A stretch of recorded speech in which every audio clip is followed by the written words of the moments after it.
$100 bill in your wallet has a secret inside it. A blue ribbon woven directly through the paper.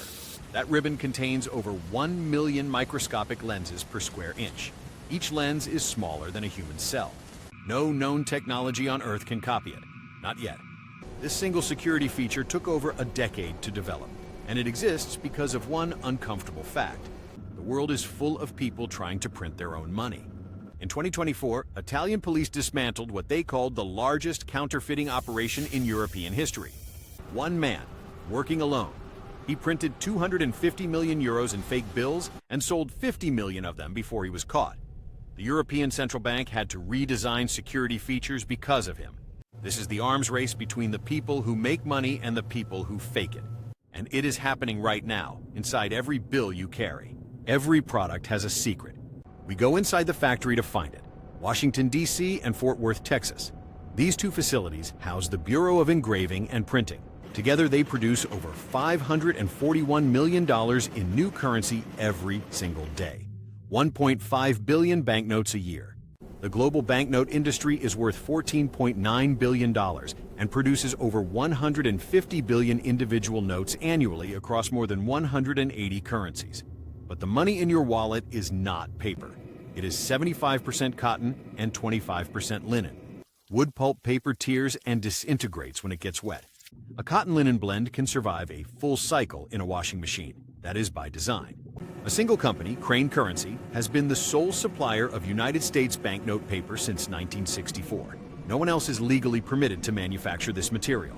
That monopoly has survived over 60 years. Step 1. Substrate formation. The journey begins with raw cotton oils, the short fibers left over from textile manufacturing. These fibers are mixed with linen and fed into a cylinder mold paper machine. The machine forms a wet web of intertwined fibers on a rotating cylinder, drains the water, and presses the sheet. At this stage, the security features are already being embedded. A metallic security thread is woven into the sheet while it is still wet. Red and blue fibers, distributed randomly, are added directly into the pulp. A watermark is created by varying the thickness of the fiber layer in specific areas during formation. On the $100 bill, that watermark is a second portrait of Benjamin Franklin, visible only when you hold the note up to light. The sheet then passes through drying cylinders and calendaring rolls that compress it to a precise thickness and smoothness. The finished substrate is inspected off-machine for thread placement, watermark clarity, and basis weight. Every reel is locked to a traceable batch ID. Step 2. Design, origination, and engraving. This is the only step in the entire money manufacturing process that remains irreducibly manual. A security artist draws the portrait, the vignettes, and the ornamental borders by hand. Then a master engraver uses a hand graver under a microscope to cut every line into a steel die. One portrait can take hundreds of hours. The engraved lines are micrometers deep. The depth and width of each groove controls exactly how much ink the plate will carry, which controls the darkness and texture of the final print. Once the master die is complete, it is electroformed to create a working plate, then hardened with chrome to withstand the extreme pressures of the printing press. The Intaglio process that these plates enable is protected under United States patent number 10,150,283. That patent describes Intaglio as one of the most difficult printing techniques to counterfeit. Step 3. Offset printing, the background. Before the main portrait and text go on, the subtle background colors and fine guilloche patterns are printed using offset lithography. These are the delicate, swirling, multicolored designs that you see behind Franklin's face. Sheet-fed security offset presses, some exceeding 50 feet in length, print both sides of the sheet simultaneously. The registration, the alignment between front and back, must be precise to within fractions of a millimeter. Misaligned backgrounds are immediately diverted to scrap.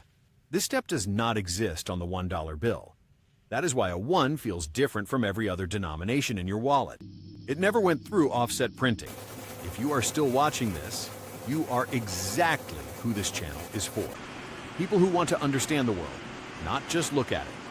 Hit subscribe and let's get back inside. Step 4. Intaglio printing, the main event. This is the process that gives every bill its raised, textured feel. The chrome-plated steel plate is coated with specialized ink. A wiping system removes all the ink from the surface, leaving ink only inside the engraved grooves. Then the sheet is pressed against the plate under enormous pressure. The pressure forces the paper into the grooves, pulling the ink out and depositing it onto the note as a raised ridge. You can feel it. Run your fingernail across Franklin's collar on a $100 bill. That texture is the ink sitting on top of the paper, not absorbed into it. Intaglio presses weigh 70 tons and produce 10,000 sheets per hour, but they can only apply one color at a time, and the ink they lay down takes 3 full days to dry. 3 days. That is why the Bureau of Engraving and Printing operates vault-controlled drying rooms where sheets sit for 72 hours before they can move to the next stage. Step 5. Specialized layers. This is where the $100 bill becomes something no other bill is. After Intaglio, the note receives a screen-printed layer of optically variable ink, OVI. This ink contains microscopic flakes of a special pigment that align differently depending on the angle you view it from. Tilt the note, and the color shifts from copper to green. Look at the number in the lower right corner of a $10 bill or higher. That shift is not a trick of light. It is a physical property engineered into the ink at the molecular level. Counterfeiters cannot buy this ink. Its composition is classified, and its manufacturing is restricted to a handful of government-licensed facilities worldwide. Then comes the 3D security ribbon on the $100 bill. This is not printed on. It is woven through the paper during substrate formation, and it contains over 1 million microlenses per square inch. When you tilt the bill, the images on the ribbon appear to move. Bells transform into the number 100. The effect is created by lens-based micro-optics, the same principle behind lenticular printing, but at a resolution that no commercial printer can reproduce. This single feature cost over a decade of research and development. Step 6. Automated optical inspection. Every single sheet passes under high-speed cameras that photograph both sides at multiple sheets per second. Adaptive algorithms compare each image against a golden template, a perfect reference. If the ink density is off by even a fraction, if a speck of contamination appears, if the registration drifts, the system flags the sheet. A human inspector reviews the flagged sheets, and defective notes are recorded, removed, and securely destroyed. Every serial number on a rejected sheet is logged in a running ledger. Not one note enters circulation without passing this gauntlet. The Bureau's integrated inspection lines stretch 144 feet from end to end. Step 7. Letterpress numbering and seals.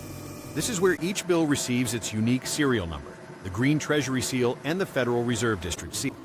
Letterpress machines apply these markings with controlled ink density. An electronic control system prevents duplicate serial numbers from ever being printed. 2 bills with the same serial number is a system failure that the machinery is specifically designed to make impossible. The serial number is the bill's fingerprint. Once it is assigned, that note's entire journey through production is tracked. Step 8. Cutting, counting, and packaging. Guillotine sheeters cut the 32 subject or 50 subject sheets into individual notes. Automated counters verify the exact quantity. Notes are banded into straps of 100, bundled into bricks, and shrink-wrapped. 4,000 notes go into a single package. Multiple packages are loaded into metallic containers called skids, which are sealed, labeled with barcodes, and loaded onto armored trucks for delivery to Federal Reserve banks. Some of these skids sit in Fed vaults for years before the notes enter circulation. Now the question you have been waiting for, how much does it actually cost to make money? A $1 bill costs approximately 3.2 cents to produce. A $100 bill costs approximately 9.4 cents. The difference comes from the additional security features, the 3D ribbon, the OVI ink, the extra printing passes. But here is the math that keeps the system running. The Bureau spends 9.4 cents to create a piece of paper worth $100. That difference, the gap between production cost and face value, is called Seigniorage. It is pure profit for the government.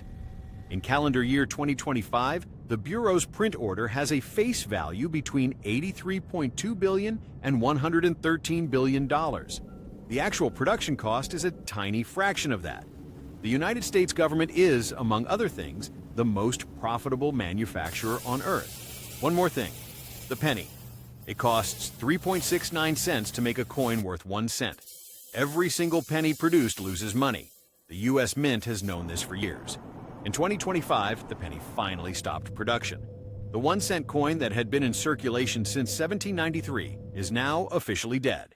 Meanwhile, countries like the United Kingdom and Australia abandoned their lowest denomination coins years ago and experienced zero economic disruption. The penny was never about economics. It was about habit. And if you are wondering about the counterfeiter I mentioned at the beginning, the Italian who printed 250 million euros, police called him a single man operating alone. 502 people commented on the story online. Most of them do not believe it.